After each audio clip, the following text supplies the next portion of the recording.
Olá, alunos! Olá, estudantes! Sejam todos muito bem-vindos a mais uma aula do nosso componente Fauna e Qualidade do Solo.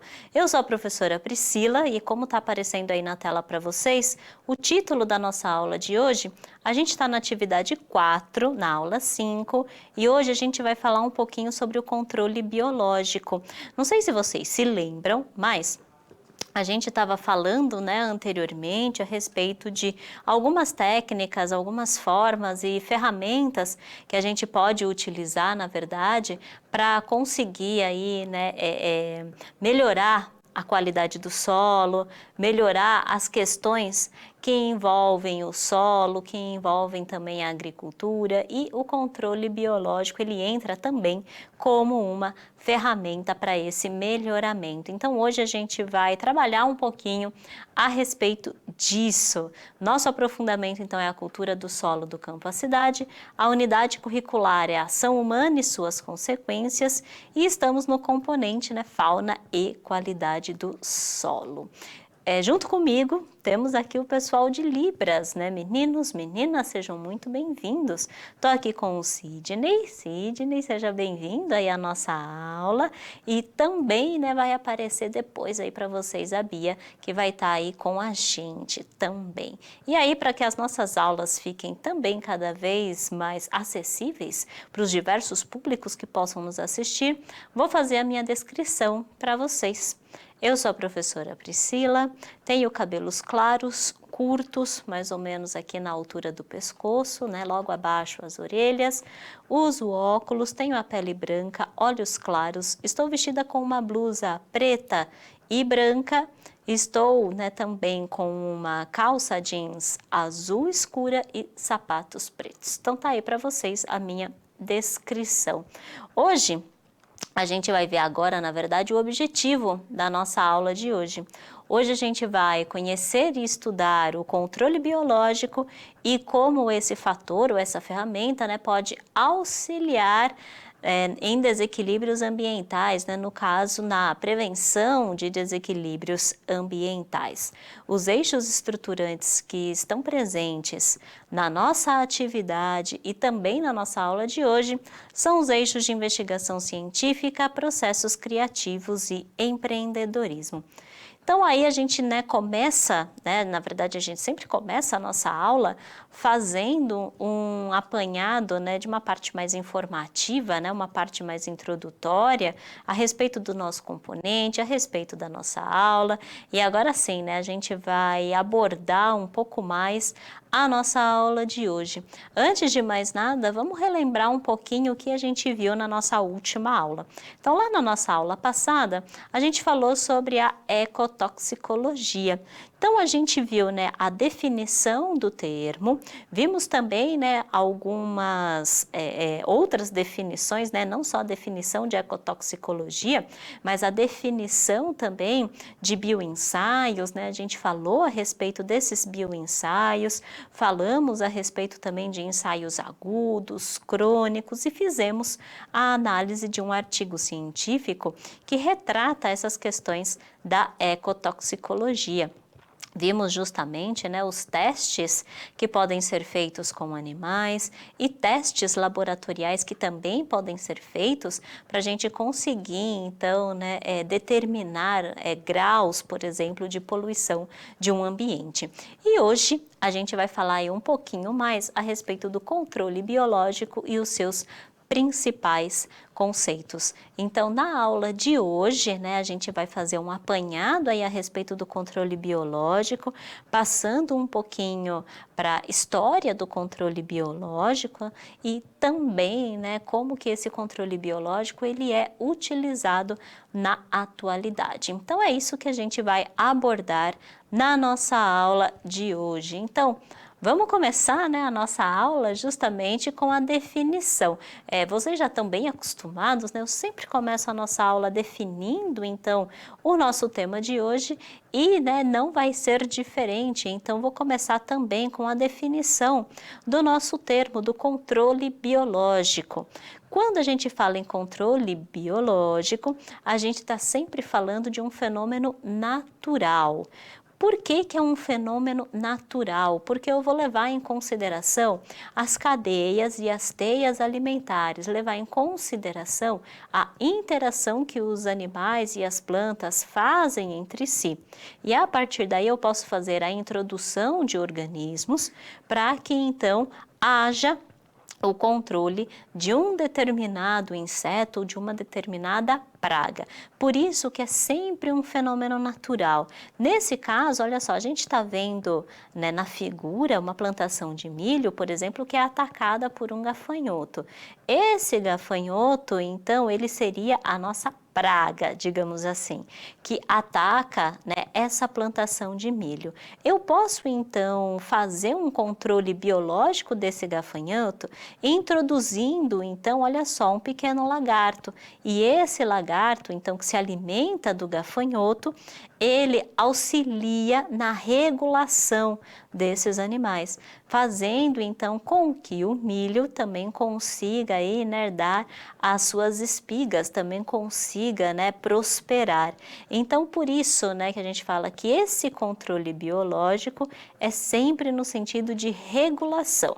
Então é um fenômeno natural que regula o número de indivíduos. Esse número pode ser de plantas e também de animais. Se a gente vê o exemplo que está ali do lado, eu estou regulando tanto o número de plantas quanto o número de animais. Ao introduzir então o lagarto, eu regulo o número de gafanhotos, porque o lagarto vai então, né, se alimentar desse gafanhoto. E regulando o número de gafanhotos, eu consigo aumentar a minha produção de milho. Então eu também regulo aí o número das minhas plantas e regulo aí a minha plantação de milho. Nesse caso, então, nessa regulação, muitas vezes a gente faz a introdução, então, de um animal. Essa introdução, sempre a gente fala, né, que é a introdução de um inimigo natural. O que é, na verdade, esse inimigo natural? Nada mais é do que um predador de um determinado indivíduo. No caso, por exemplo, do nosso exemplo, ali, quem é o predador do gafanhoto? Né? Quem é que come, quem é que se alimenta do gafanhoto? É o lagarto. Então, com a introdução do lagarto, eu introduzi então um inimigo natural do gafanhoto, para que então eu consiga regular o seu número. Sempre quando a gente faz um controle biológico, a gente segue uma premissa. E nessa premissa é sempre o controle. Então, controle de pragas agrícolas e também de insetos que podem ser transmissores de doenças. Então, eu posso ter, por exemplo, besouros que podem transmitir doenças. Então, se eu faço o controle desses besouros, então eu também consigo, né, diminuir a transmissão de determinadas doenças. Ou ainda, né, algumas larvas, ou ainda fungos que podem se instalar nas plantas, também posso fazer o controle biológico desses indivíduos. E aí a gente vai ver um pouquinho mais para frente, durante a nossa aula, como que isso acontece. E aí, né, quando a gente fala então em controle biológico, a gente está falando, na verdade, de um grupo diversificado de organismos que podem atacar vários estágios de vida. Então, não é apenas os indivíduos adultos que sofrem o controle biológico. Como a gente viu no nosso exemplo ali, olha, do gafanhoto e do milho, né, a gente tem ali o indivíduo adulto, então, sendo atacado pelo lagarto, né, sofrendo, então, esse controle. Mas não, eu posso ter larvas também, posso ter ovos que podem então também serem atacados e também sofrerem esse controle. Tudo o que vai depender serão aí, olha, serão esses fatores, né, que estão elencados ali. Então, por exemplo, os fatores climáticos, dependendo então do clima, eu posso ter uma grande quantidade de ovos, ou eu posso ter aí, olha, uma praga de lagartas. Então, eu preciso fazer um controle biológico nessas lagartas para então conseguir, né, fazer esse controle dessa praga. Tudo vai depender também da disponibilidade de alimento. Então, dentro de uma lavoura, a disponibilidade de alimento é muito grande para os indivíduos herbívoros. Então, elas podem ser facilmente atacadas por pragas. Então, por isso também é importante o controle. E além disso, a competição. Se eu tenho, por exemplo, mais de um indivíduo atacando aquela lavoura, eles vão competir por alimento. Então, também, pode-se ter aí um controle biológico, onde eu tenho a introdução de indivíduos que fazem essa competição entre si. Primeiros usos, então, do controle biológico foi através do controle de insetos, ácaros e ervas daninhas. Geralmente, com a utilização aí também, olha, de invertebrados, patógenos de plantas e alguns vertebrados que faziam, então, esse tipo de controle. Para controlar insetos, muitas vezes se utilizam de alguns vertebrados para fazer o controle desses insetos. Para controlar, por exemplo, ácaros, também se utiliza, às vezes, de outros invertebrados para fazer o controle desses ácaros. E as ervas daninhas, também se utilizam muitas vezes de outros patógenos para conseguir, então, fazer o controle das ervas daninhas. E aí a gente vai ver um pouquinho agora a respeito da história do controle biológico, ou seja, como que esse controle biológico ele foi se desenvolvendo ao longo do tempo e quais foram os seus primeiros usos. E aí a gente tem, como eu chamei aí para vocês, a evolução do controle biológico.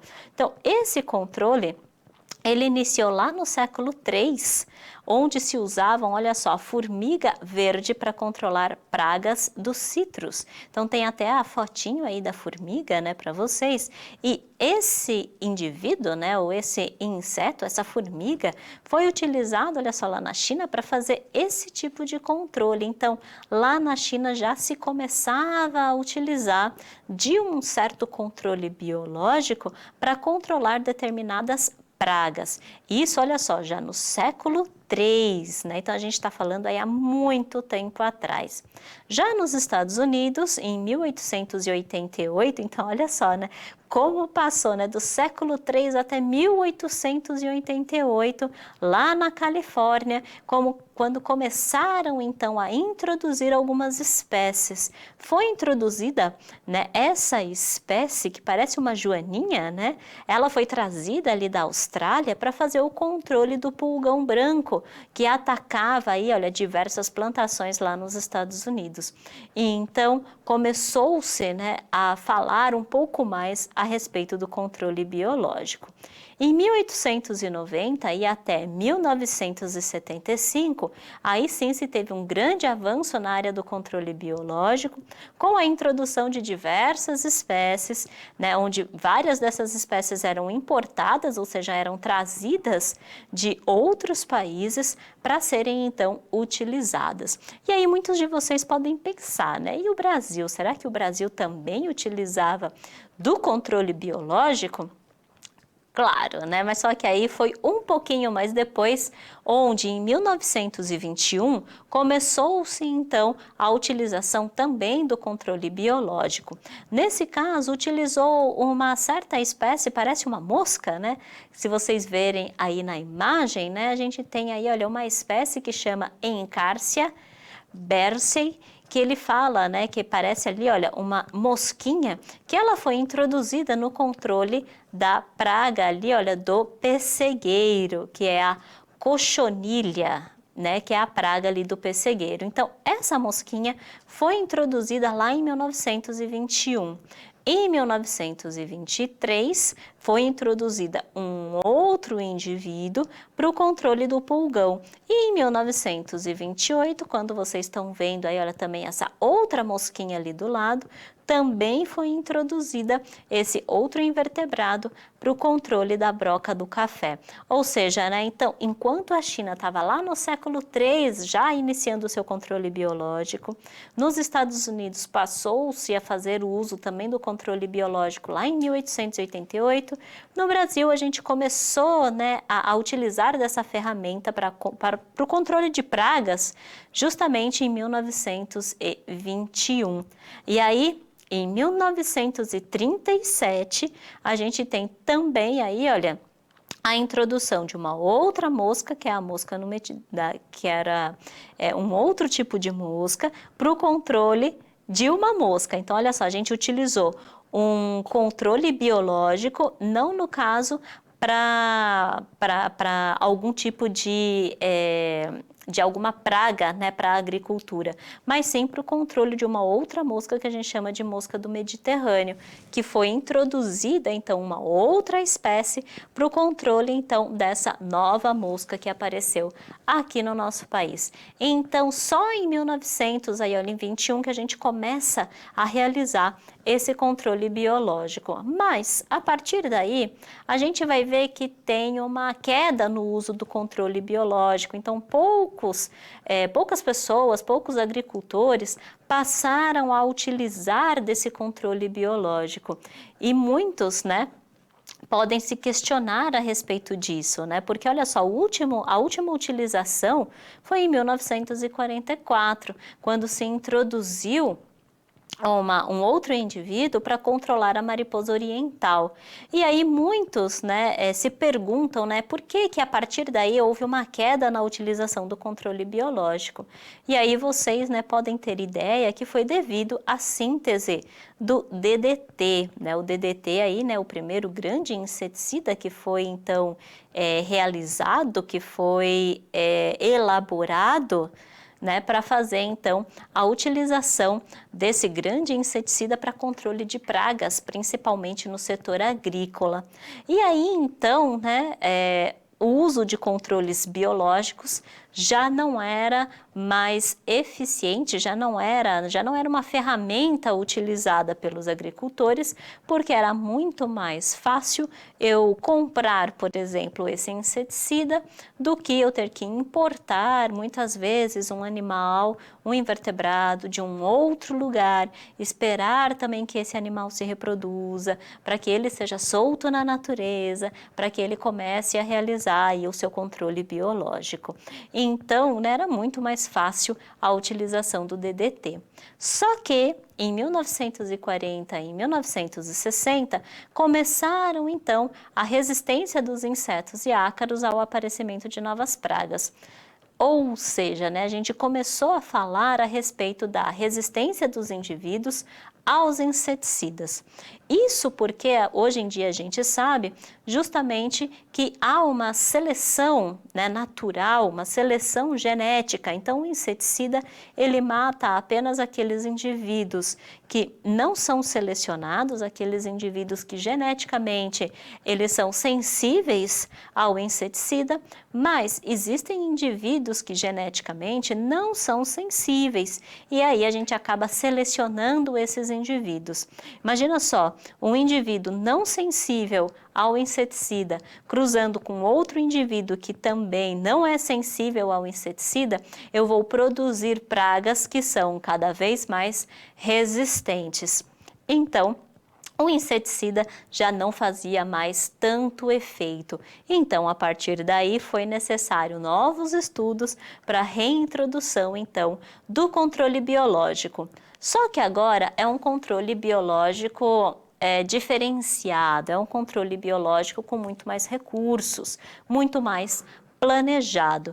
Tanto é que não se fala mais apenas em controle biológico, mas se fala agora em manejo integrado de pragas, que inclusive, né, deu-se aí o nome, ou na verdade deu-se a sigla de MIP, que significa Manejo Integrado de Pragas. Esse manejo, ele visa 3 pilares: a introdução, a conservação e a multiplicação. Ou seja, né, o que tudo isso significa? A introdução significa o quê? A inserção no ambiente de um organismo que é um inimigo natural de uma praga. Na conservação, eu vou ter a proteção da biodiversidade, preservando as cadeias tróficas. E na multiplicação, eu vou ter o aumento do número de inimigos naturais, restabelecendo as cadeias tróficas. Ou seja, o que tudo isso significa? Se a gente lembrar do nosso exemplo lá no comecinho da aula, onde eu tenho o milho e o gafanhoto, quando eu faço a introdução do lagarto, ou seja, eu estou fazendo o primeiro passo do manejo integrado, eu estou introduzindo um organismo que tem um inimigo natural, que é uma praga, que é o gafanhoto. Então, eu fiz a introdução do lagarto. Nesse caso, eu vou começar aí, olha, com a conservação. Então, eu vou proteger a biodiversidade, vou preservar as cadeias tróficas. Então, agora, né, eu vou ter uma nova interação acontecendo, eu vou ter aí, olha, a interação do lagarto com o gafanhoto, já que o gafanhoto serve de alimento para aquele lagarto. E aí, eu vou ter a multiplicação. Conforme esses lagartos, então, vão ingerindo esses gafanhotos, eles vão se tornando aí, olha, cada vez mais fortes, mais saudáveis, conseguem se multiplicar, consigo, então, aumentar o número desses lagartos e aí vou restabelecer uma nova cadeia trófica ali naquela região. Onde antes eu só tinha milho e gafanhoto, agora a cadeia trófica vai estar equilibrada, onde eu vou ter milho, gafanhoto e lagarto. E aí muitos de vocês podem se perguntar, mas e o lagarto, ele vai se tornar uma nova praga? Agora imagina, se eu tenho ali, olha, lagarto, por exemplo, que come uma quantidade muito grande de gafanhotos, então eu vou ter uma redução do número de gafanhotos. Com essa falta de oferta, né, com essa falta de alimento para os lagartos, o número de lagartos também diminui. Então, eu vou ter sempre ali, olha, um controle, né, um equilíbrio da cadeia trófica, onde eu vou ter ora aumentando o número de gafanhoto e ora aumentando o número de lagarto e assim sucessivamente. E aí, a gente vai entrar agora nos nossos estudos de caso, né? Nesses estudos de caso, na verdade, eu vou passar outros exemplos para vocês a respeito de como pode acontecer o controle biológico. Nesse caso, a gente está vendo, olha, o Saccharomyces cerevisiae e os micro-organismos do vinho. Então, vocês vão ver essas leveduras, a gente chama de leveduras killer, são leveduras, então, que produzem substâncias, né? E essas leveduras, elas iniciam a fermentação mais rápido e produzem aí, olha, o que a gente chama de substâncias ou toxinas killer, que inibem o crescimento de organismos que são contaminantes indesejáveis ao sabor da bebida.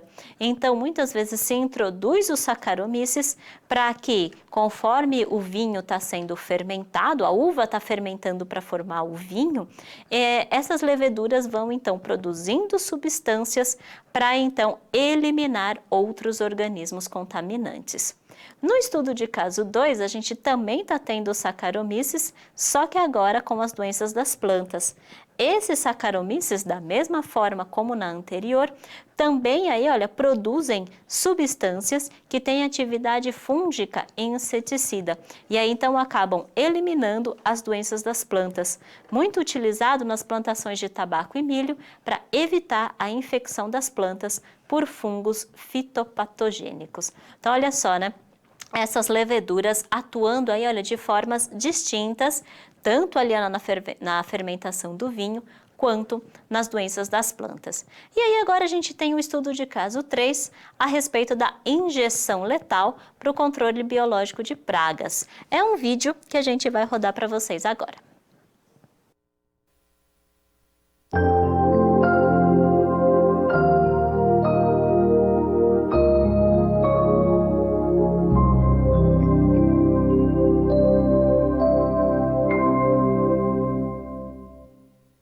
Os pulgões estão entre os insetos mais prolíferos da Terra. Em apenas um ano, uma fêmea com pouco mais de 1 miligrama pode gerar descendentes que juntos somarão um peso superior ao da população humana na Terra. Só que isto não é motivo para festejo, e esta aparente dança é apenas uma reação coletiva do balanço do broto onde eles estão, talvez para que pareçam um único organismo maior. Pois na realidade são um dos insetos mais visados por outros de sua classe, que fazem o tão importante controle das populações de pulgões, evitando assim um colapso em nosso planeta. E como exemplo temos a clássica joaninha, que os come às dúzias como pequenos sanduíches, ou suas larvas, que, como a forma adulta, os comem vivos, mas não devemos ver isto como um sinônimo de crueldade, pois no mundo dos insetos isto é um fato inevitável. Temos ainda esta larva de mosca, que raspa as entranhas do pulgão com seu aparelho mastigador. É bom saber que todos esses predadores não estão aqui por acaso, foram atraídos por um aroma produzido pela planta. Mas para nós, nada pode ser tão cruel como o que faz esta pequena vespa, que logo após eclodir, procura prontamente um parceiro para fertilizar seus ovos, para que possa perpetuar sua espécie. E o que vamos assistir a partir de agora é capaz de deixar qualquer escritor de ficção científica intimidado. Pois ela agora ativou uma arma letal e sairá à procura de pulgões e de suas ninfas, nos quais injetará um ovo que, como um ser alienígena, tomará conta de suas funções, escravizando seu corpo, que lhe cederá todos os nutrientes e também todo o seu conteúdo interno, levando invariavelmente este pulgão a produzir outro temível predador. A procura da vespinha por um hospedeiro é incessante, e nem as cascas vazias abandonadas pelos pulgões na muda escapam de suas ferroadas. Mas ela só injetará suas cápsulas mortíferas em organismos sadios, pois na natureza não há espaço para desperdícios. Também serão dispensados os pulgões que tiverem sido inoculados, os quais ela reconhece prontamente. E ela continuará inoculando um a um até o final de seus ovos, que coincidirá com o final de sua vida, que provavelmente será antes dos primeiros descendentes nascerem. E nascerão abrindo uma saída no esqueleto externo do pulgão, abandonando-lhe como uma casca vazia, símbolo do drama que se travou. E começando assim um novo ciclo de vida, seguindo os caminhos traçados por milhões de anos. Porém, a natureza supera a ficção, criando um ser supremo, um hiperparasita, que não procurará pulgões e suas ninfas, mas sim suas múmias, onde fará com que seu parasita receba um castigo de igual valor. E quanto aos pulgões, tão indefesos, a história não é bem assim.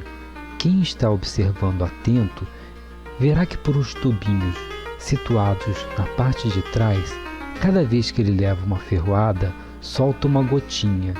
Esta gota é uma cera líquida que, em contato com o ar, vai se solidificando, se transformando numa cola, a qual a vespinha instintivamente procura evitar, pois, se nela tocar, poderá ficar presa, tendo assim sua atividade de postura cancelada. Então o pulgão conseguiu, neutralizou um dos inimigos, e com este ato de heroísmo conseguiu poupar a vida de vários de sua espécie, mesmo estando invariavelmente condenado à morte. Para combater os insetos, que são considerados como pragas, podemos contar com fortes aliados, dentre eles as vespas parasitas e os predadores que são usados no controle biológico dessas pragas.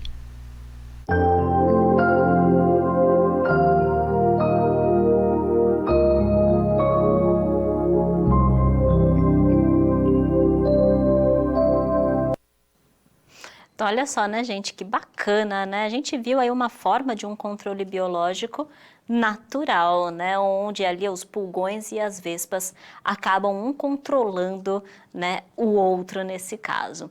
E aí, gente, né, vou chegando agora ao final da nossa aula e sempre deixo a interação para vocês. Então, pensando no plano de ação que vocês estão desenvolvendo, discuta como o controle biológico poderia ser empregado no seu plano de ação. Então, fica aí, né, essa perguntinha para vocês pensarem a respeito do plano de ação.